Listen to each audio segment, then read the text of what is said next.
Hoje nós estamos encerrando essa série chamada Como Obter o que Você Realmente Quer.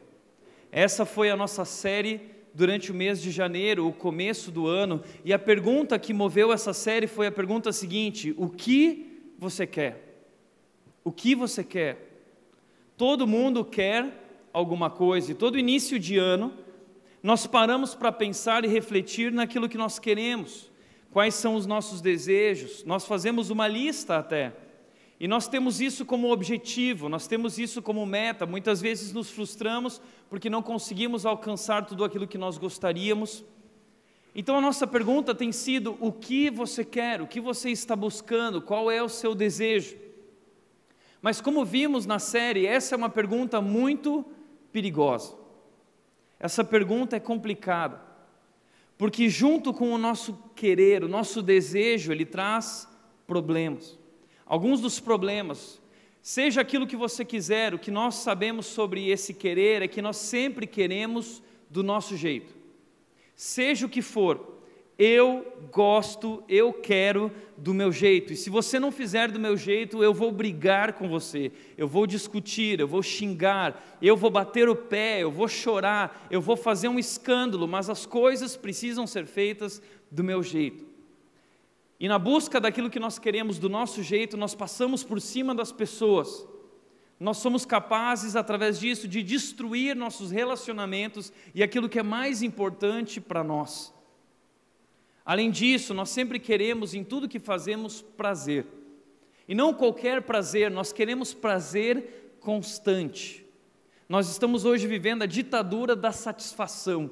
Tudo tem que me dar prazer, tudo tem que me fazer feliz, e nós nos tornamos escravos. Por isso é uma ditadura, uma tirania do prazer. E o problema é que nessa busca por prazer nós acabamos viciados em prazer constante, e o prazer que deveria nos satisfazer, agora ele nos controla, ele nos domina, e ele acaba destruindo as nossas vidas, nos tornando prisioneiros de maneira que não gostaríamos. Nós nos perdemos no meio do caminho. Além disso, tudo que nós queremos, nós sempre queremos agora. É uma sociedade imediatista. Nós estamos vivendo esse momento do fast food, tudo é imediato, nós somos a geração miojo, nós queremos coisas instantâneas. Eu não quero esperar, eu quero prazer agora, eu quero ter agora, eu quero para já. E mesmo se eu não puder ter isso, eu vou fazer o que for possível para ter. E o mesmo que não for possível, eu passo por cima do tempo, eu não respeito o tempo. Isso acaba trazendo consequências para a minha vida. E seja o que você tem buscado, isso não é suficiente. Como quando eu era criança, nós vivemos essa ilusão de que eu chegava para o meu pai e eu dizia: pai, eu quero muito esse brinquedo, se eu tiver esse brinquedo eu não preciso de mais nada. E aí depois de muito tempo eu conseguia comprar, o meu pai me dava, e de repente passava uma semana e aquele brinquedo já não tinha mais graça, e eu queria mais e mais e mais. E nós sempre vivemos essa ilusão de que só mais aquilo, e quando eu tiver aquilo, então eu vou ser feliz. Só mais esse relacionamento, só aquela casa, só aquele carro, só mais um pouco de dinheiro, mas nunca é suficiente, nada nos satisfaz. E o que acaba acontecendo é que nossos desejos acabam nos colocando numa guerra contra nós mesmos, contra as outras pessoas e contra Deus. Nós temos falado na nossa série sobre esse conflito entre o que eu quero e o que eu realmente quero. E existe uma diferença grande entre isso, porque o que eu quero tem mais a ver com aquilo que é imediato, meus prazeres momentâneos, que conflitam com meus desejos mais profundos, aquilo que é mais importante, aquilo que é mais valoroso. E como Paulo disse, falando sobre a crise que ele também vive, assim como nós, dessas guerras dentro de nós, ele disse: eu não entendo o que eu faço. Aquilo que eu quero fazer, eu não consigo fazer, porque eu sou sabotado pelo meu desejo, eu sou arrastado, eu sou seduzido, isso acaba me aprisionando, isso acaba me destruindo. Então nós descobrimos que nós vivemos uma guerra civil dentro de nós. Nós somos como que bipolares. Existem duas pessoas habitando o mesmo corpo, e nós vivemos esse conflito e não conseguimos o que nós realmente queremos. E nessa série nós falamos sobre como resolver, como lidar com esse conflito e como descobrir o que é realmente importante para nós, o que é realmente valoroso e como abrir mão dos nossos desejos imediatos para abraçar, para buscar aquilo que é mais importante. E hoje, encerrando a nossa série, eu gostaria de dar a última dica e talvez um último segredo que pode nos ajudar nessa luta, nesse conflito, nessa guerra que nós temos vivido com o nosso coração que nos sabota diariamente. Eu gostaria de dizer hoje, falar sobre esse segredo. Eu quero chamar essa mensagem de simplifique o coração. É a última parte da nossa mensagem. Como simplificar o coração? Difícil, porque o coração, quando nós falamos de coração, nós estamos falando daquilo que está lá dentro de nós. Nossos desejos mais profundos, nossos sentimentos, nossas emoções e a nossa alma. A Bíblia disse: sobre tudo o que se deve guardar, guarda o teu coração, porque é dele que procedem as fontes da vida. Ou seja, é do nosso coração, do nosso interior que flui a vida. É ali que a vida começa, é ali que se dá o início da nossa vida. Então a Bíblia diz sobre tudo o que você deve guardar, prestar atenção, valorizar. Você precisa cuidar do seu coração, do seu mundo interior. E o coração é esse lugar dos desejos. É ali que nós vivemos a maior batalha das nossas vidas. Por isso, é exatamente ali, na fonte de onde procede a vida, é ali que nós precisamos aprender a simplificar o coração, tornar o nosso coração mais focado, porque simplificar é algo que está na moda. Eu não sei se você já reparou isso, mas existem várias revistas falando sobre isso. Uma delas é a revista Vida Simples, lançada nas bancas, você pode ter acesso lá, como nessa revista em que eles falaram só o essencial, uma revista que prega o minimalismo, está na moda o minimalismo, é você eliminar todo o desnecessário e ficar só realmente com o essencial. Vários livros têm sido lançados, como o livro do Bill Hybels, chamado Simplifique, falando sobre práticas que ajudam a pôr a nossa alma em ordem. Você pode ter acesso a esse livro através da Redbook. Eles não estão com o livro aqui, mas eles podem buscar no livro para você, se você quiser. O outro livro, Igreja Simples, livro no qual a Red se baseia. Nós queremos uma igreja simples, uma igreja que está focada no essencial, naquilo que é realmente mais importante. Agora, simplificar virou moda, é porque simplificar, o mundo está percebendo que não dá mais para viver desse jeito. Nós estamos acumulando cada vez mais e nada nos satisfaz, pelo contrário, isso tem gerado uma ânsia cada vez maior e vamos acumulando e carregando peso e carregando nossas malas e cada vez mais nós vamos sentindo o peso de tudo isso e é preciso se livrar do peso e ficar só com o essencial. Por isso, simplificar é eliminar o desnecessário. Simplificar é eliminar o desnecessário, para que nós possamos focar com o essencial. E aí a minha pergunta é: o que é o essencial quando se trata do nosso coração? O que é o essencial quando se trata do que nós realmente queremos e precisamos em nossa alma? Lá de onde procedem as fontes da vida, o que é o essencial para o nosso coração e o que é desnecessário. É sobre isso que eu quero falar hoje. E eu descobri na Bíblia um texto que nos ensina o que é o essencial para o nosso coração e para a nossa alma, e assim como nós podemos simplificar. E eu quero convidar você a abrir a sua Bíblia, ou se conectar com a sua Bíblia no Salmo 23, Salmo 23, versículo 1, o Salmo diz o seguinte: o Senhor é o meu pastor, de nada terei falta.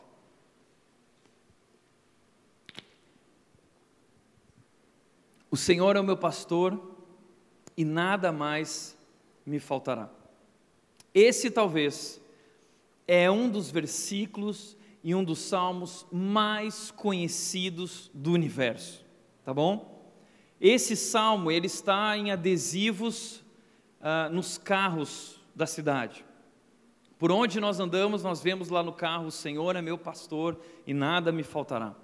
Ele está nos para-choques dos caminhões, está na estampa de camisetas, ele está nos quadros das paredes que nós vemos por aí, está em tatuagens. Os jogadores de futebol, eles tatuam: o Senhor é meu pastor. Fica a dica para você, se quiser fazer uma tatuagem também.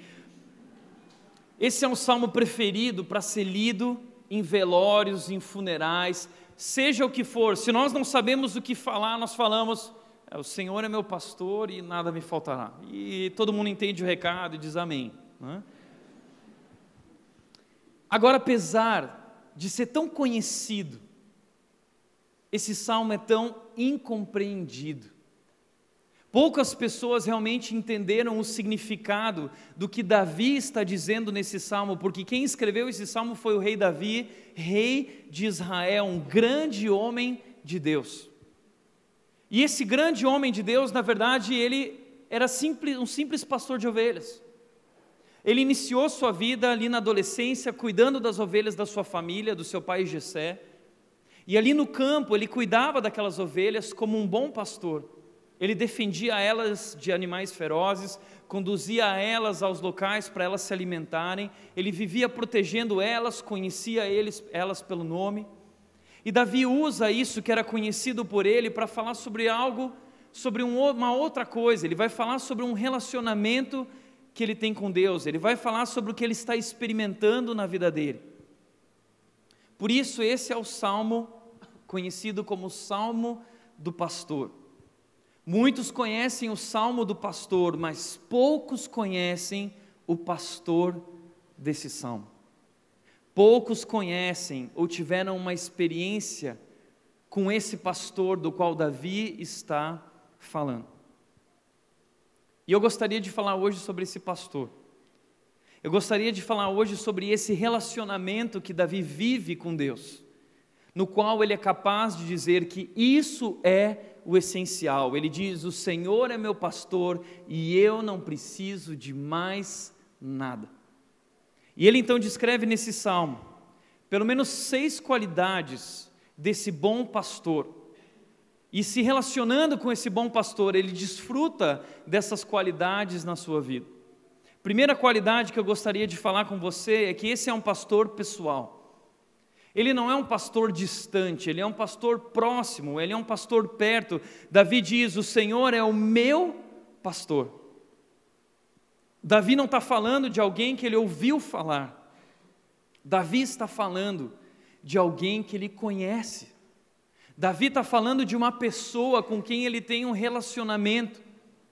Davi está falando de alguém que ele tem proximidade, que ele tem intimidade. E a Bíblia diz que o pastor é aquele que conhece cada ovelha, conta as ovelhas e chama as ovelhas pelo nome. No Novo Testamento existe a parábola da ovelha perdida, em que um pastor percebe, ele tem 100 ovelhas, mas só estão ali 99, ele percebe a falta dela, e esse pastor vai atrás dela com toda a sua vida, porque ele ama aquela ovelha.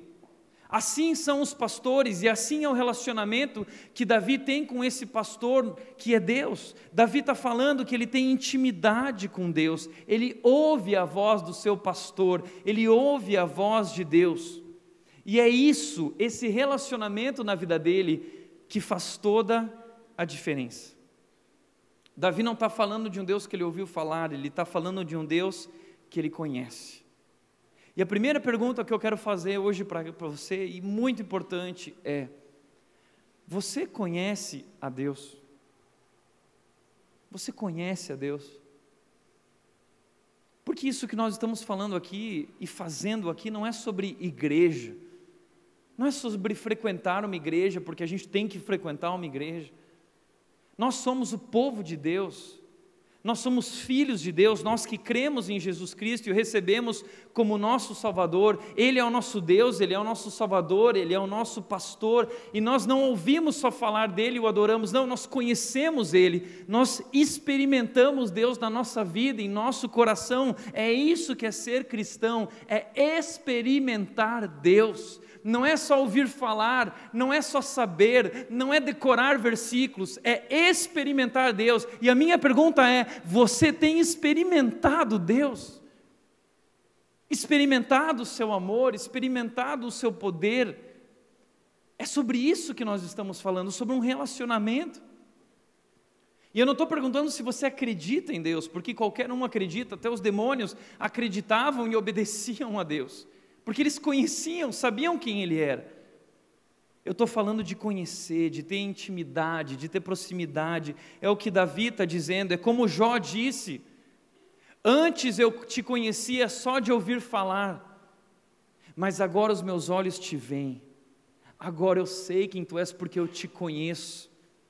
Muitas pessoas são como Jó antes de experimentar Deus. Pessoas que conhecem a Deus só de ouvir falar, ou que têm um relacionamento com Deus por tabela. Eu me relaciono com Deus através da minha esposa. Ela tem uma experiência com Deus, então eu vou na onda dela. Ou pessoas que vivem um relacionamento com Deus terceirizado. O pastor tem um relacionamento bacana com Deus, então eu vou lá na igreja porque eu me sinto bem, porque ele tem uma conexão com Deus. Mas você precisa ter uma conexão com Deus. Davi está falando sobre isso. O Senhor é o meu pastor. Eu tenho intimidade com Ele, e eu e você precisamos viver isso. A vida cristã é sobre isso, é sobre um relacionamento crescente com Deus.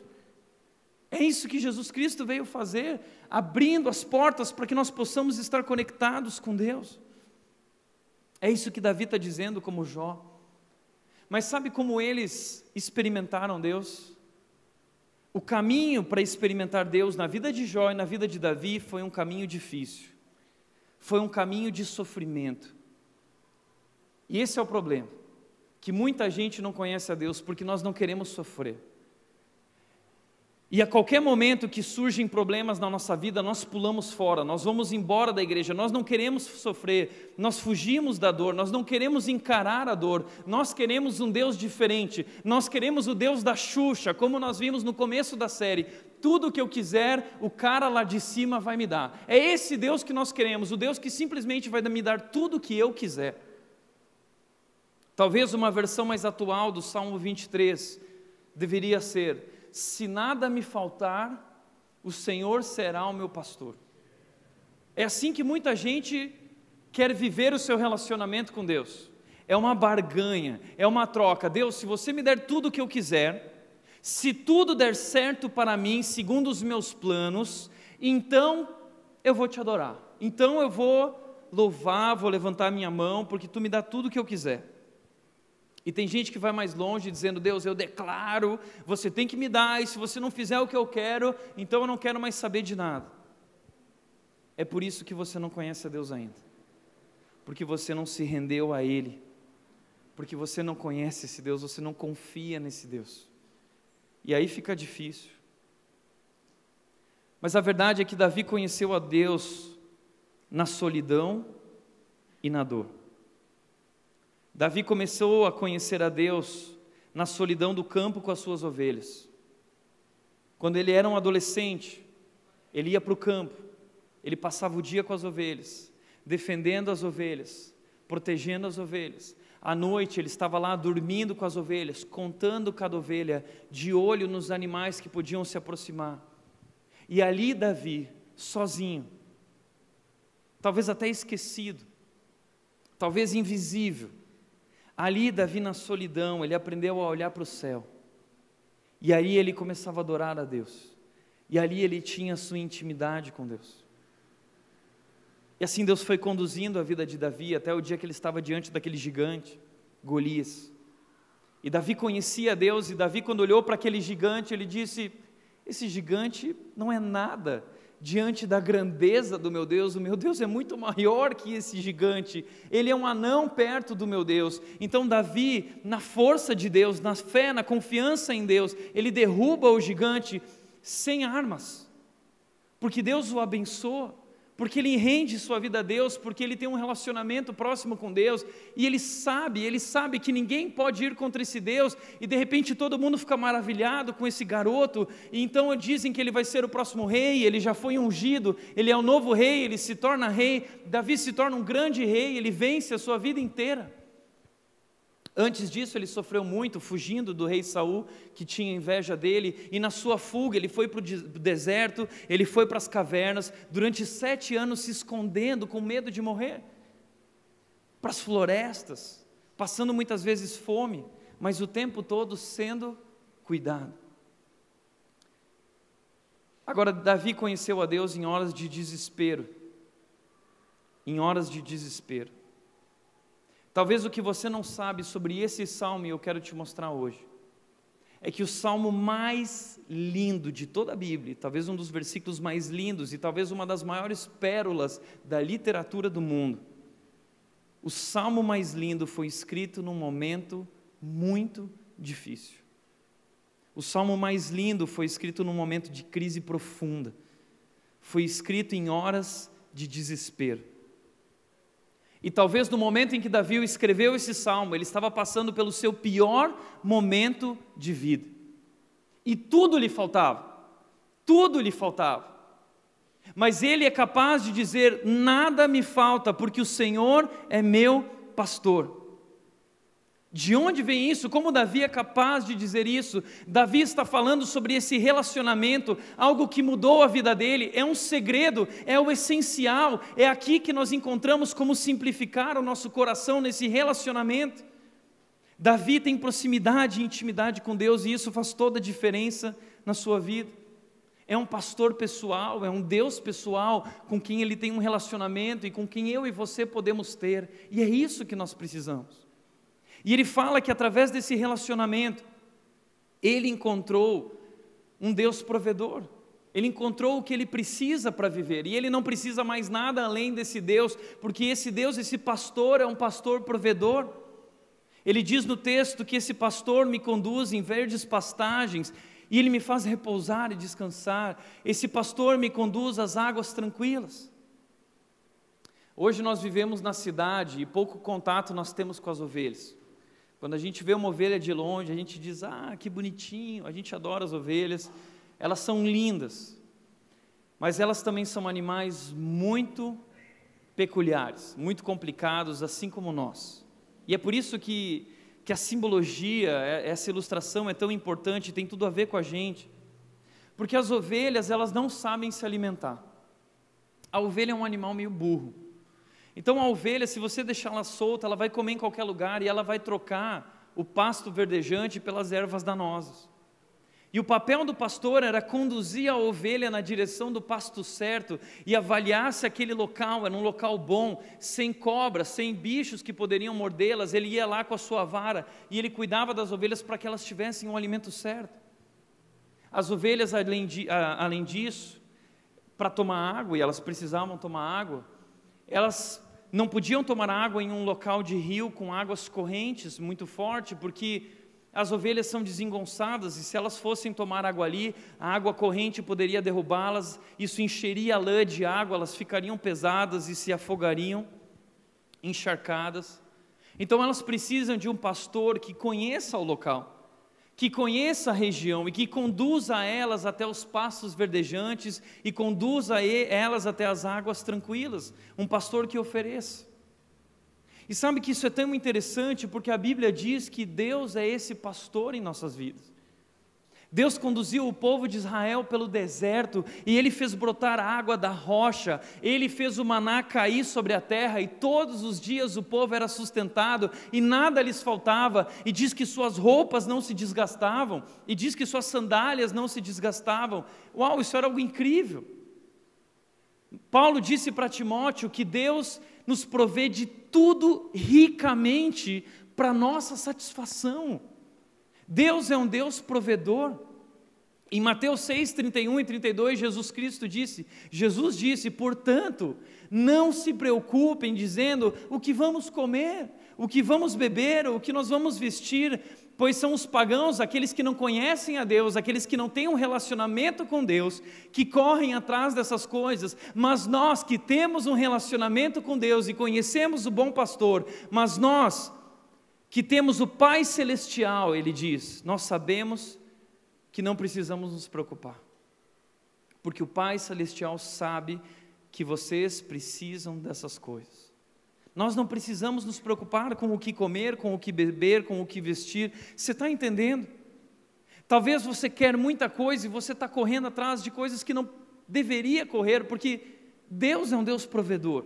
E claro, nós temos que fazer a nossa parte, mas não viva a ilusão de achar que é você que garante o pão sobre a mesa da tua casa. Não viva a ilusão de que é você quem traz o sustento para dentro dessa casa. Não, hoje não é diferente do povo que viveu no deserto. Só porque nós temos uma geladeira em casa e a comida ali é preservada, isso não significa que não é Deus quem nos provê diariamente e ricamente para a nossa satisfação. Deus é um Deus provedor, é Ele quem tem te dado saúde, é Ele que te dá o ar que tu respira, é Deus quem te sustenta na vida, é Deus quem te direciona, é Deus quem te conduz. Davi entende isso. No momento de crise que ele está vivendo, ele entende que Deus está cuidando dele, seja como for. Segundo, ele diz aqui, restaura-me o vigor. E a palavra vigor é interessante, porque essa palavra no hebraico é nefesh, que significa alma. Davi está dizendo, esse pastor, ele traz a minha alma para o lugar. A minha alma sai do lugar às vezes quando eu estou sofrendo. Davi certa vez disse, porque está abatida a minha alma. Sabe esse sentimento que às vezes nós vivemos, de que tem alguma coisa errada dentro de nós, uma angústia, um abatimento, é a nossa alma gritando. Mas nós não sabemos cuidar da alma. Nós não compreendemos a nossa alma, nós não temos controle sobre a nossa alma. A Bíblia diz que quem compreenderá o coração e esse mundo interior, nós não somos capazes. A Bíblia diz que apenas Deus sonda o coração e conhece a nossa alma. O problema é que hoje nós vivemos no mundo fitness. E hoje tudo é sobre o corpo. Saúde do corpo e a comida e a academia. E nós acabamos esquecendo que nós temos uma alma. E a Bíblia diz que a alma é mais importante que o corpo. Paulo disse certa vez que o exercício físico é pouco proveitoso, mas o que ele quer dizer é, o exercício físico é pouco proveitoso se comparado ao exercício da alma, a piedade, porque a alma é mais importante. Nossos desejos e necessidades mais profundos estão ligados à nossa alma. Por isso nós vivemos buscando, e a nossa ânsia, a nossa busca gera uma ânsia cada vez maior e uma satisfação cada vez menor, porque nós não sabemos alimentar a nossa alma. E ele está dizendo, Davi está dizendo que no momento de dificuldade, de crise, esse momento de desespero, em que sua alma está perturbada, Deus traz a sua alma para o lugar. Não é uma vida tranquila, é uma alma tranquila. Não é uma vida tranquila, mas um coração tranquilo. Porque Davi está passando por um momento desesperador. E eu quero te contar, é muito possível que esse momento de Davi, os teólogos acreditam que tem a ver com o momento em que ele vive em 2 Samuel, capítulos 15, 16, 17 e 18. E sabe o que ele está vivendo? Depois de muitos anos como rei de Israel, Davi tinha muitos filhos. E um dos filhos dele, Absalão, se rebela contra o pai. Davi tem um filho que não ama a Deus. Davi tem um filho que não tem esse relacionamento com Deus. E esse filho tem inveja do pai e quer assumir o trono do pai, o lugar do pai. E Davi fica desesperado, e ele nem sabe, mas Absalão, durante 4 anos, Absalão ele ia para fora de Jerusalém, para fora da cidade, ele ficava lá fora. E quando vinham o pessoal de fora para levar o seu clamor ao rei, o seu pedido, Absalão ficava lá e dizia, não, o rei se perdeu, o rei não vai cuidar de você, mas eu vou cuidar de você e vou te ajudar. E durante 4 anos, Absalão se espalhou pela cidade, e ao redor da cidade, todas as pessoas que iam chegando, Absalão ficava falando mal do seu pai Davi, para conquistar o coração do povo, e ele criava simpatia com o povo, fantasiando, vivendo com essa máscara, porque ele queria assumir o lugar do pai. Então ele é um filho traidor, 4 anos, e depois que ele juntou muita gente, depois que ele enganou muita gente, ele junta parte do exército do seu pai, ele junta conselheiros do seu pai, homens que trabalhavam no palácio com Davi, que se voltam contra Davi, e que se juntam a Absalão, o seu filho, e então esse exército agora vai na direção de Davi, e eles dizem: nós vamos matar Davi. Então Davi recebe a notícia, e um dos conselheiros de Davi, que é fiel a ele, diz: Davi, você precisa correr, porque eles estão vindo, e você de repente precisa deixar sua casa, o seu conforto, e tudo que você tem, e você sai correndo. Para onde? Para lugar nenhum, sem direção. Você vai se esconder, você vai para o deserto. Davi, mais uma vez, ele está no deserto, um lugar que ele conhece tão bem. Davi sofreu muito na sua vida, passou por momentos difíceis, e esse é um momento difícil. Sabe por quê? Porque Davi está vivendo uma vida familiar conturbada. E o que você consegue fazer quando você vive uma crise familiar? Uma pessoa chegou para mim essa semana e disse: olha, Tiago, eu estou vivendo uma crise na minha família, está acontecendo isso, e eu não consegui trabalhar na quarta, eu não consegui trabalhar na quinta, eu não consegui trabalhar na sexta, porque isso me deixou abalado. Uma crise familiar nos derruba.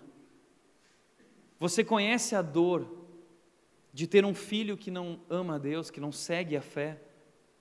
Essa é a dor que Davi está vivendo. Talvez hoje você vive a dor de não ter o seu filho aqui, e ele está lá e você não sabe onde. Talvez hoje você vive a dor de um casamento destruído. Você tem vivido uma vida familiar conturbada. E o que Davi está dizendo é que esse Deus, em horas de desespero, Ele provê. Deus provê em meio ao caos. E Davi experimenta em meio ao caos a paz que excede todo entendimento. Não é uma vida tranquila, mas é uma alma em paz. Porque Deus, nesse relacionamento, lhe concede a paz que excede todo entendimento. Ele também diz que nesse relacionamento ele encontrou um Deus, um pastor que guia. Guia-me nas veredas da justiça por amor do seu nome. As ovelhas, não sei se você sabe disso também, mas elas têm um péssimo sentido de direção. A Nath vai me matar, mas as ovelhas são tipo a Nath, né? Depois lá em casa dão um jeito. Então... Mas muitas mulheres são assim. Elas não têm o sentido de direção, elas precisam do GPS, tá? Não só mulheres, tá? Homens também são assim, ok? Agora as ovelhas são assim, elas não têm noção de para onde elas devem seguir. Elas se perdem facilmente, elas se colocam em situações de perigo. E o papel do pastor era conhecer aquela região e conduzir as ovelhas nas trilhas certas, nos caminhos seguros. E o papel da ovelha era simplesmente ouvir a voz do pastor, olhar para o pastor fixamente e seguir o pastor. E ele diz: guia-me nas veredas da justiça por amor do seu nome. Porque o que estava em jogo era a reputação do pastor. Se uma ovelha caísse, todos saberiam, e ele mesmo estaria em crise com ele mesmo, porque ele matou uma de suas ovelhas, um dos seus animais amados. Então o papel do pastor era cuidar. E Davi, enquanto ele está fugindo do seu filho, que vem para matá-lo, que vem com um exército, Davi não sabe onde seguir, Davi está sem direção, Davi se sente perdido, Davi se sente como uma ovelha, mas ele diz que nesse relacionamento com Deus, ele encontra direção, Deus vai conduzindo a vida dele pelas veredas da justiça, pelo caminho certo. E ele encontra nesse relacionamento então a direção e propósito, e ele tem essa confiança então de que Deus está no controle de sua vida, o conduzindo. E puxa, nós vivemos num mundo tão perigoso. Existem lá fora muitos vales escuros. Existem muitos caminhos lá fora.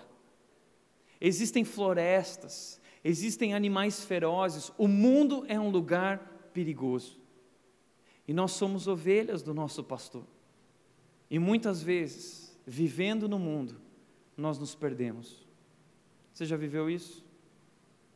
Não, eu vou só até ali.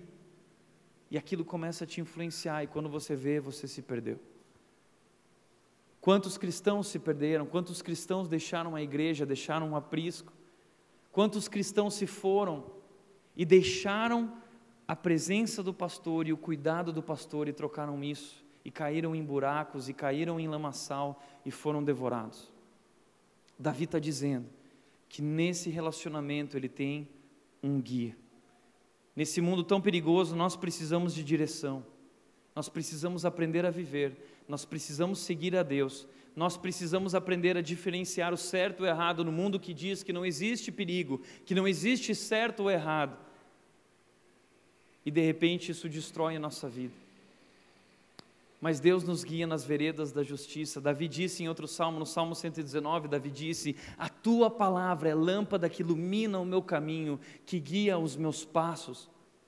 Davi vivia o tempo inteiro esse conflito de homens querendo matá-lo, pessoas querendo assumir o seu lugar. Não era fácil assumir a posição de um rei, não era fácil. O seu próprio filho deseja matá-lo, mas Davi entende que Deus os está guiando nas veredas da justiça. Quarto lugar, a quarta qualidade desse pastor é que é um pastor protetor. Ele diz no versículo 4: mesmo quando eu andar por um vale de trevas e morte, não temerei perigo algum, pois tu estás comigo, a tua vara e o teu cajado me protegem. As ovelhas são animais indefesos. Se você olhar para uma ovelha, você vai perceber que elas não têm dentes afiados, elas não têm garras, as patas delas são curtas e finas e são desproporcionais ao corpo, elas têm um corpão e umas patinhas. É tipo aquele cara que vai para a academia e malha demais, mas não malha a perna, sabe?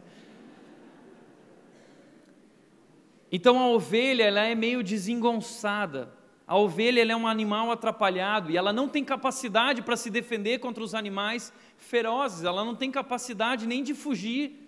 A ovelha precisa de uma outra pessoa, uma ajuda de um pastor, e por isso o pastor carrega a vara e o cajado, porque com a vara o pastor afastava os animais, porque com o cajado as ovelhas que se distanciavam, ou os galhos que estavam no meio do caminho, os troncos, o pastor tirava com o seu cajado, ele ia abrindo o caminho e protegendo o seu rebanho, protegendo as suas ovelhas.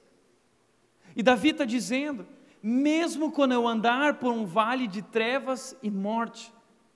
Davi está falando sobre esse vale que ele está vivendo, dessa perseguição, do próprio filho se levantando contra ele. É o vale das trevas e da morte, é a maior crise da vida de Davi, e Davi busca Deus e tem proximidade com Deus, e nesse relacionamento ele reconhece que Deus o está protegendo, ele tem a confiança de que Deus o está conduzindo no deserto, com a sua vara, com o seu cajado.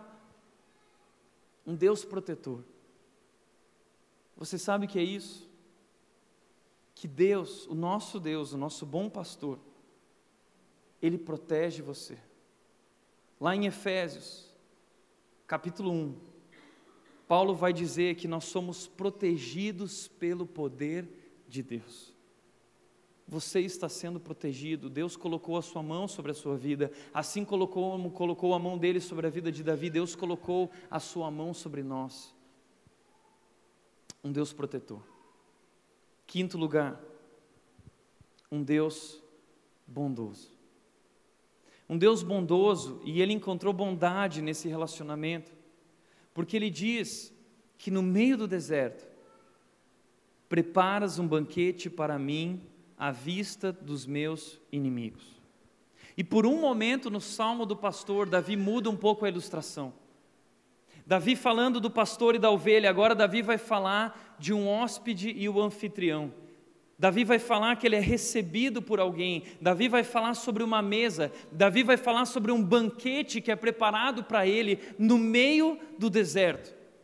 É um cenário de calma, conforto e provisão em meio ao caos e ao conflito, é uma miragem no meio do deserto, é uma mesa farta, é o cuidado de Deus na vida de Davi, é a graça e a bondade de Deus ali sendo sustentado no meio do nada.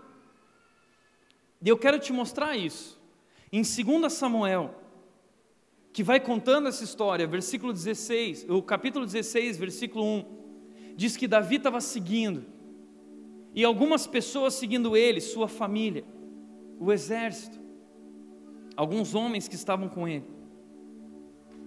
E o filho de Davi, lá na capital, lá em Israel, tendo relação com esposas e concubinas de Davi, desprezando seu pai diante do povo, e se levantando e vindo com um exército contra Davi. Davi precisa fugir, e ele vai seguindo pelas veredas da justiça, sendo guiado pelo seu Deus, e no meio do caminho, diz o seguinte: mal Davi tinha passado pelo alto do monte, e lá estava à sua espera Ziba, criado de Mefibosete.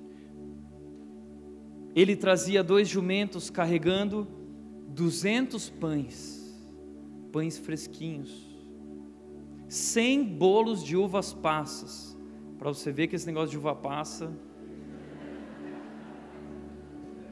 200 pães e 100 panetones, 100 frutas da estação, e uma vasilha de couro cheia de vinho. Preparas um banquete para mim, em meio ao deserto, à vista dos meus inimigos, em um lugar onde não há nada. Deus provê no meio do caos. E Davi segue, renovado, seus homens renovados. Davi, na verdade, pergunta na hora, ele pergunta para Ziba, e diz: o rei perguntou a Ziba, por que você trouxe essas coisas, Ziba? E Ziba diz: os jumentos servirão de montaria para a família do rei, para você não precisar caminhar e se cansar. Os pães e as frutas são para os homens comerem, e o vinho servirá para reanimar os que ficarem exaustos no deserto. Revigora a minha alma, me conduz aos pastos e me faz repousar, me conduz às águas tranquilas e refrigera minha alma. E Davi segue, renovado, e vai caminhando no sol do deserto escaldante, no momento de frio, e de repente ele vai chegando em um outro local, e de repente há uma outra mesa preparada. Davi chega em um local, e 2 Samuel 17, 28 e 29, continuando a história, diz: então trouxeram a Davi e ao seu exército camas, bacias para eles tomarem banho, e utensílios de cerâmica para eles se alimentarem, cozinharem, e também trigo, cevada, farinha, grãos torrados, feijão, lentilha, mel, coalhada, ovelhas e queijo de leite de vaca. Um banquete, pois sabiam que o exército estava cansado, com fome e com sede no deserto. Preparas um banquete para mim, à vista dos meus inimigos. Esse é o banquete que Davi está falando, é o cuidado de Deus na sua vida, é um Deus bondoso, e esse cuidado transcende o que ele merece, porque Davi sabe que não merece. Davi errou, Davi é ser humano como eu e você, ele errou. Davi viveu esse conflito que nós vivemos entre o que eu quero e o que eu realmente quero. Davi pisou na bola, mas ele diz que esse Deus o abençoa muito além do que ele merece. Ele continua dizendo no texto: tu me honras, tu unges a minha cabeça com óleo. Era um sinal em que o anfitrião, ele dizia: você é muito especial para mim, você é bem-vindo na minha casa, você é bem-vindo em minha presença.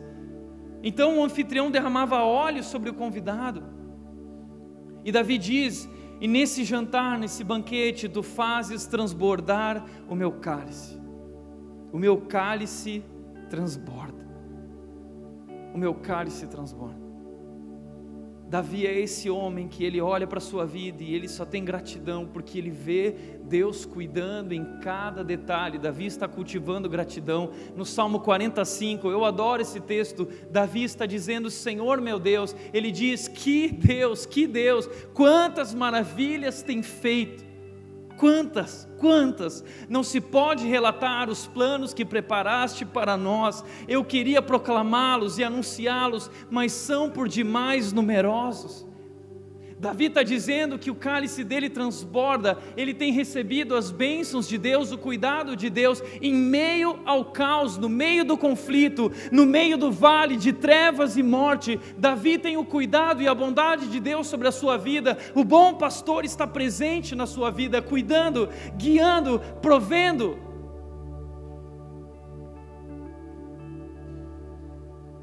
E por último, Davi diz que esse pastor, além de bondoso, de protetor, de provedor, ele é um pastor fiel. Ele diz: sei que a bondade e a fidelidade me acompanharão todos os dias da minha vida, e voltarei à casa do Senhor enquanto eu viver. Davi está dizendo: sei que a bondade e a fidelidade me acompanharão todos os dias da minha vida. Sabe por quê? Porque ele é um pastor fiel. Porque Davi, a certa altura da sua vida, ele viveu esse conflito que nós vivemos e ele caiu. Uma ovelha que se desviou e se perdeu. E Davi se machucou. Davi adulterou com Batseba.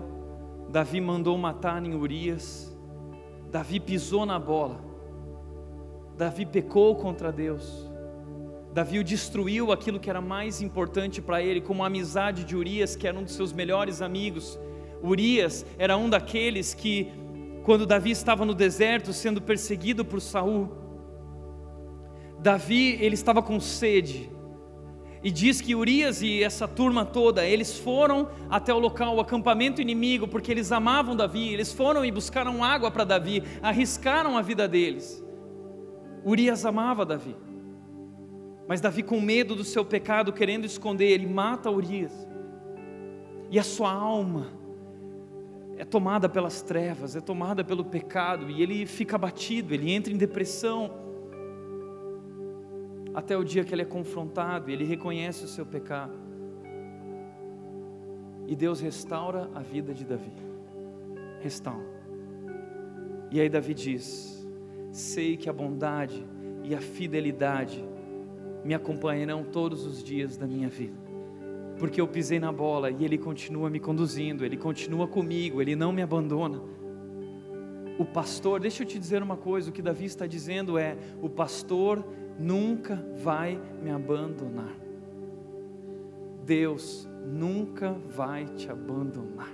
Não importa o que você esteja vivendo, não importa se você fugiu, não importa se você caiu e se você se machucou, o pastor vai te acompanhar, ele vai com você. E o interessante é que essa palavra me acompanharão, no hebraico, ela significa literalmente correrão atrás de mim. O que Davi está dizendo é que o amor desse Deus, a bondade desse Deus, a fidelidade desse Deus correrão atrás dele todos os dias da sua vida. Isso é verdade no nosso relacionamento com Deus também. O amor de Deus, o cuidado de Deus, o pastor fiel, ele vai correr atrás de você. Ele não vai te deixar partir, Ele não vai deixar você se perder. O pastor vai correr atrás de você. Deus nunca vai te abandonar, Ele sempre estará correndo.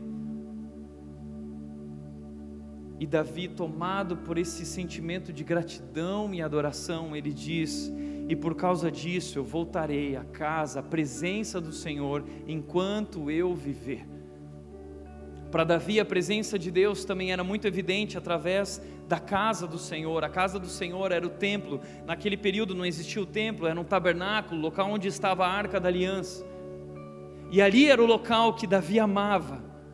Davi amava porque ali Ali Deus estava representado, era a presença de Deus entre o povo, e a Bíblia diz que muitas vezes quando Davi foi resgatar a arca, ele voltou com a arca e ele celebrava, Davi pulava, Davi cantava, Davi era um louco, ele chegou a fazer isso até pelado, se você for olhar na Bíblia. Davi amava a presença de Deus, Davi era louco por Deus, e na sua fuga, Davi esqueceu de tudo, mas Davi levou a arca. Ele trouxe a arca com ele, porque a presença de Deus para ele é o mais importante, porque o relacionamento com Deus para ele é o essencial. Ele traz a arca junto, mas no meio do caminho ele diz: não, peraí, está errado, esse não é o lugar onde Deus deve habitar. Levem de volta a arca para o local dela, e eu tenho a esperança de que o meu Deus, o meu pastor, está cuidando da minha vida, e essas coisas vão se resolver, e eu voltarei à casa do Senhor, e quando eu voltar, eu vou adorá-lo. Davi vive a esperança de que Deus está cuidando da sua vida, e que não importa o que aconteça, nada irá lhe faltar. O Senhor é meu pastor, de nada terei falta. Davi amava tanto estar na presença de Deus, Davi amava esse relacionamento, para ele era o mais importante, a única coisa necessária. A Bíblia diz que hoje nós somos a casa de Deus. Naquela época Deus habitava no tabernáculo, habitava em templos, mas hoje o templo do Espírito sou eu, é você, nós que fomos salvos pelo amor de Deus, Deus habita em nós. O Deus criador do universo, Ele podia habitar em qualquer lugar, Ele podia habitar em um grande palácio maravilhoso, mas Ele decidiu habitar em mim. Ele decidiu viver no lixo que existe dentro de mim, porque Ele deseja restaurar a minha alma, Ele deseja trazer a minha vida de volta para o lugar. Ele decidiu se colocar no meu coração, onde procedem as fontes da vida, para que Ele possa depositar e jorrar sobre mim e derramar sobre mim a vida abundante. Por isso Davi disse: meu cálice transborda. Por isso Jesus Cristo certa vez disse: se você beber da água que eu lhe der, fonte da vida, a água fluirá do seu coração, da sua vida, fluirá, transbordará. O Senhor é meu pastor, de nada terei falta. Quer saber qual é a única coisa necessária? É esse relacionamento com Deus. E a minha pergunta é: você conhece esse pastor? Você conhece esse Deus? Porque tudo isso é sobre Ele, e sobre viver um relacionamento com Ele, e experimentar a provisão, a proteção, a bondade, a fidelidade, o seu amor, a sua graça incomparável. Por isso, para refletir e praticar, em primeiro lugar, o que você quer? O que você quer? O que você está buscando? Cuidado, cuidado. Segundo lugar, o que você realmente quer não pode ser embalado, comprado ou comercializado. Grava isso. O que o seu coração precisa, o que sua alma precisa e anseia, o que você realmente quer, você nunca vai poder comprar, porque não pode ser embalado, não pode ser vendido. O que você realmente quer foi derramado sobre nossas vidas, é de graça, e você não pode segurar, porque isso foi derramado em nossos corações, é vida. Esse mundo não pode te dar o que você realmente quer, as coisas desse mundo não satisfazem. Foi o que nós vimos, Salomão disse isso, ele provou isso: eu comprei, eu fiz, eu construí, mas isso não satisfaz, eu corri atrás do vento. Cuidado, porque Jesus é o que você realmente quer e precisa. Jesus é o que você realmente precisa e sua alma precisa. O Senhor é meu pastor, e isso é suficiente, e eu não preciso de mais nada, e eu não vou ter falta de nada, porque Ele é tudo para mim. Jesus é o que você realmente quer e precisa, e só Ele pode completar a sua alegria. Só Jesus satisfaz. Esses dias eu entrei no Facebook e eu tenho um casal de amigos que tem uma filhinha, e eu adoro as histórias dessa menina. Meu amigo é pastor, o Tiago Wagner, e a esposa dele é a Ariane. Eles têm uma filhinha chamada Marina, e ela é tão linda, e a Marina é muito engraçada. E a Marina, alguns dias atrás, ela chegou para a mãe dela numa conversa, numa crise existencial, e a mãe dela disse o seguinte no post do Facebook: Marina, refletindo sobre a felicidade, disse que não era muito feliz por não ter todos os brinquedos que gostaria. Mãe, eu não sou tão feliz porque eu não tenho todos os brinquedos que eu gostaria. Então a mãe dela virou para ela e disse o seguinte: então eu disse que mesmo com todos os brinquedos do mundo em nossa casa, isso não seria suficiente. A nossa felicidade vem de Jesus, e só Ele pode completar a nossa alegria. Ensine isso ao seu coração, ensine isso à sua família, ensine isso aos seus filhos. A nossa felicidade vem de Jesus, e só Ele pode completar a nossa alegria. Por isso Jesus disse, quando Ele veio ao mundo, Jesus Cristo veio ao mundo e Ele disse: eu sou o bom pastor. O bom pastor dá a sua vida pelas ovelhas. Jesus veio ao mundo e Ele disse, Davi disse, o Senhor é meu pastor, e Jesus está dizendo, eu sou o pastor, eu sou o pastor, e eu vim dar a minha vida por vocês. Jesus é o nosso bom pastor, Ele é o nosso guia, Ele é o nosso provedor, Ele é o nosso protetor. Ele derrama a sua bondade sobre nossas vidas, o seu amor imerecido, a sua graça. Que Deus, que Deus. Davi, como pastor, encarou ursos, encarou leões, encarou lobos, mas Jesus Cristo enfrentou o pior. Jesus Cristo enfrentou a morte. O pastor enfrentou a morte no meu lugar. Ele foi até o vale da sombra da morte, e Ele subiu sobre aquela cruz, e Ele deu a vida no meu lugar. Eu e você que estávamos perdidos, nós nos perdemos, e Ele veio nos buscar, Ele veio nos trazer de volta para casa, para o nosso aprisco, para o nosso lugar. Ele é o bom pastor. E a Bíblia diz que quando Jesus Cristo morreu, o véu do templo foi rasgado, porque havia no templo e no tabernáculo um véu grosso que separava o local onde os homens poderiam vir e os sacerdotes, e o local onde Deus estava era o santo dos santos ali, a presença de Deus, e os homens só podiam se relacionar com Deus através do sumo sacerdote. Mas a Bíblia diz que quando Jesus Cristo veio ao mundo, Ele se tornou o sumo sacerdote de uma vez por todas, e Ele derramou o seu próprio sangue naquela cruz, e quando Jesus Cristo morreu, o véu foi rasgado. O véu foi rasgado e os homens olharam, a glória de Deus agora estava entre nós, a glória de Deus foi derramada sobre nós, o amor de Deus foi derramado sobre nós. Jesus Cristo deu a sua vida por nós, e Deus através dele derramou o seu amor em nossos corações. Isso é simplificar o nosso coração, é entender que Ele é tudo que eu preciso, só Ele satisfaz, Ele é o nosso tudo de fato. E eu quero te convidar agora a celebrar isso, relembrar isso. Nós vamos praticar a ceia agora aqui.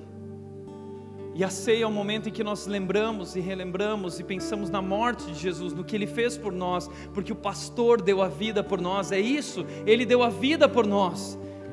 E isso está representado pelo cálice e pelo pão. E agora nós vamos repartir isso. E esse momento é para aqueles que já tomaram uma decisão com Jesus, aqueles que têm um relacionamento com Jesus, ou se você quer ter, e você hoje se rende a esse Deus, você diz, o Senhor é o meu pastor, Ele é o meu Salvador, eu reconheço, eu preciso dEle. Você pode participar desse momento também. Deus te ama, Deus ama você, Deus enviou Jesus por você. Jesus é o bom pastor, e o bom pastor deu a vida por você.